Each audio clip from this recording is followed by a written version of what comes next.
So, Devil May Cry, 2001, PlayStation 2. It's the first game in the Devil Cry series. The first one being Devil May Cry, the second one being Devil June Cry, and the third one being Devil July Cry.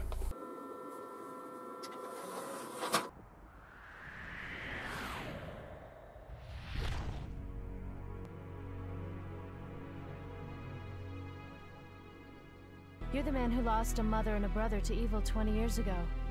The son of the legendary Dark Knight Sparta, Mr. Dante.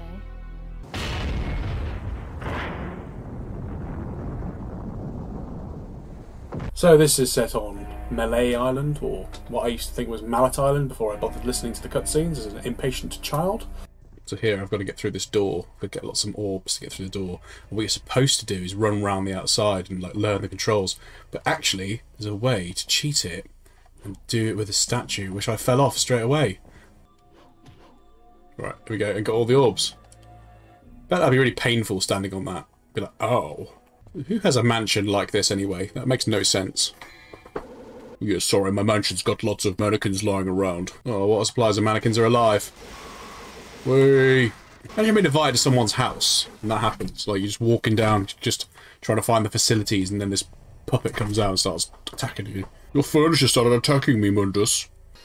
And that's a switch, you know, really complicated switch. Not like a normal switch, you can just go, boop, and just flick it. It has to be complicated in this castle. This is lots of monsters in this game. You can just slash them to bits. It's a weird basement. I reckon Mundus has parties down here. The Dark King Mundus. You kill all these enemies, and the door opens. See, it's like a puzzle. You got to kill all the enemies to get through the next door. So it's a hack and slash game, as you can tell, which is basically what it says on the tin. So you hack things, you slash things. Everyone has a nice day.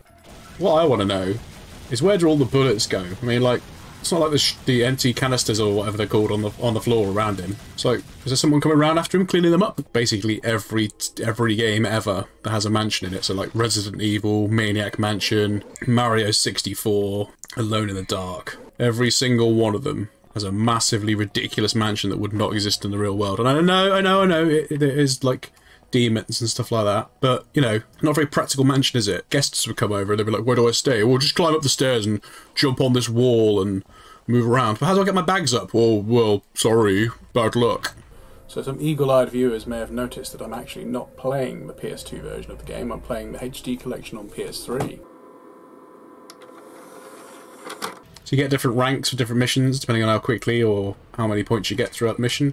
That gives you more orbs to buy more things, so see here, if you go to power up, then you can get different things. So you can get Stinger, it makes you go a bit quicker. So you can do this, you can skip along the bridge like this. Over the bridge, downtown, Stinger over the bridge, Stinger. So you press L1, you go into Devil Trigger mode, power up, like Thor. You turn into electricity and go doof, and the enemies just die really easily. You get all of these orbs, get more orbs. The bigger the orb, the more they are, and the more money you have to spend in the shop to get items. I mean, it doesn't really make sense in universe. Like, every time you go to a different room in the house, you get this option to buy weapons to take on the guy whose house it is. So the thing that everyone knows is that this was supposed to be a Resident Evil 4, and it sort of has the sort of vibe going for it. You know, the sound effects are similar, and the setting is vaguely similar, but it certainly hasn't quite got the same vibe, because you have no worries surviving whatsoever with like unlimited ammo handguns and God knows how many weapons that Dante gets. So what I don't understand, right, so the whole idea of this is that you're supposed to be avenging your mother and brother's death. And apparently you're half demon, so your mum's a human and your dad's a demon. So how do they meet? And where do they meet? Like, was she just out with their girlfriends one night, you know, down a club or something, and then this monster came in, like, hello, you look nice. Do you want to come back to my place? She was like, yeah, sure. At some point during development, they decided to, you know, go, well, we don't really fancy a slow-paced zombie game. We want to have a massive hack and slash, kill them all, sort of thing going for us. With some Dark Knight dude. Right, come here. Have that. Yeah, taste my blade. Oh, you've got a bigger sword than me, that's not fair. And you can teleport, that's cheating. Right, go, come here, come on. This is where we use holy water, the best item in game history.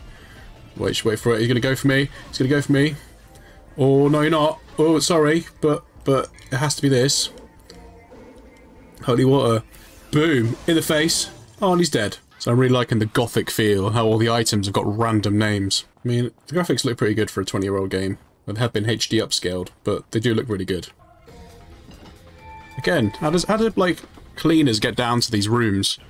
Like if you need certain items to get through, then how do the cleaners get down? Oh, bugs here. Ooh, gonna bug me. Yep. Bug spray. The story's not very deep, but the Devil May Cry franchise is pretty cool. It's not supposed to be deep, it's complete nonsense. Devils coming out of boxes and God knows what else happening. As a kid I had this game, when I was like 13 or whatever, and it was quite a mature game at the time. Really violent, and I was like, I'm being really mature playing this. Hyper-violence, killed loads of bugs and demons and scythes and insult them when I do it, because that's what Dante does. It's a very impractical elevator. Ooh, how am I going to get across this? How am I going to get across this? I just press X and I go, whoa, flying around. Oh, I can go back as well. Watch that, whoa. So there's actually a manga for Devil May Cry, if you can believe that. Amazes me how all these demons attack him and he gets slaughtered, but somehow his clothes survive. His clothes demon infused. Pick this trident up and then just go down the hole. Nice change of pace, so I just pulled a lever, go down this step ladder. And the trident goes here. Nice simple little puzzles. Make the pace of the game change slightly. Isn't that nice? It's not just all mindless violence, it's actually clever as well. It's always a way in games, like, how on earth do they carry so many weapons? I mean, is it like, again, because they're a demon, they just got this magical Mary Poppins bag of demon tricks? Okay, you go here, this is like a shop. It's like, it's basically just some merchant going, hey, do you want to buy some, like, black market items to take on my boss? They're going for a decent price, the souls of the underworld. Right, I'm going to run away from these guys now. Basically, the Teenage Mutant Ninja Turtles are upset. There's 3 of them. I killed Donatello, so there's only 3 of them left. They're really upset. Turtle power. Whoa, where's Donatello? Heroes in a half shell. Cowbunga dudes. Dialogue in this game is really cheesy as well. Block off, Featherface. I only take special jobs, if you know what I mean. Eventually, I should hit the jackpot sooner or later. Even as a child, I had powers. That big body of yours. Don't come any closer, you devil. Yeah, change of pace, walking through this forest. Ooh, it's nice and quiet and ominous, and there's some dead sheep. The screaming scythe man. Whoa! Whoa! Right, and then there's these guys here. The turtles are back. Well, I killed Donatello, now it's time to kill the other 3. Turtle power! God, they won't leave me alone. All these monsters, like, Peter Parker's not looking well. Spider-Man, Spider-Man does whatever a spider does. And I've killed him. No. Bye-bye, Peter Parker. Look out! Dante just killed you now. Does anyone remember when you used to have, like, story time with your parents or at school or something like that, and they would read from the book, they'd be like, and Harry got the golden snitch, or something to that effect. Imagine that with manga. It'd be like this.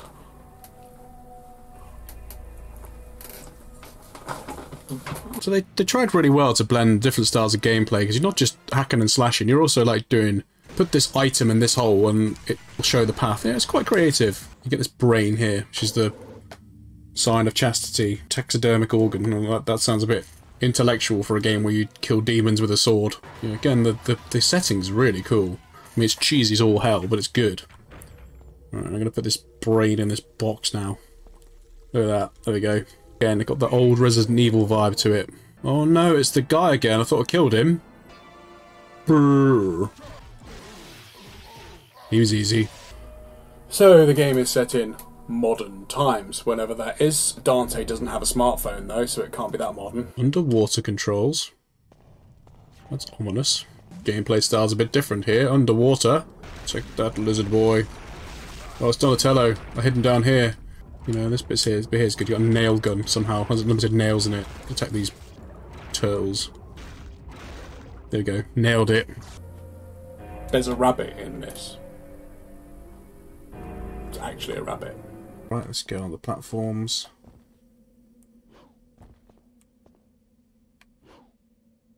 And I fell off. Good start. Good start.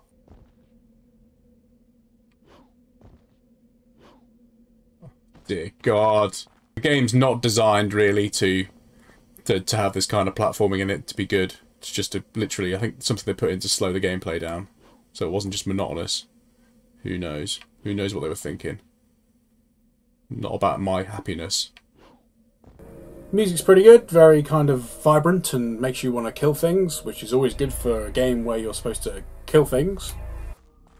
Graphically, the detail's pretty good. I mean, for a game that came out in 2001, I think it looks pretty damn good. You know, the upscaling looks really cool. Wouldn't think it was 20 years old, in my opinion. The architecture, look at the architecture, man. Looking in these games, like, all the demons that live in these places, like, admire the architecture.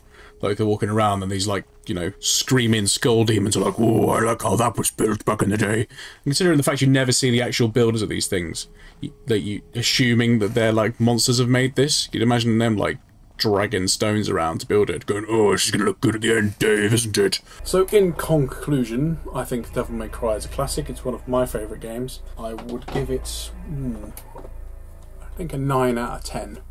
I think the original PS2 version's probably up to a 7 because the control isn't very good, the graphics aren't very good, but any of the HD remakes I think are a solid 9 out of 10 games, and obviously include the second and third game as well. Don't play the second one. Thank you for watching.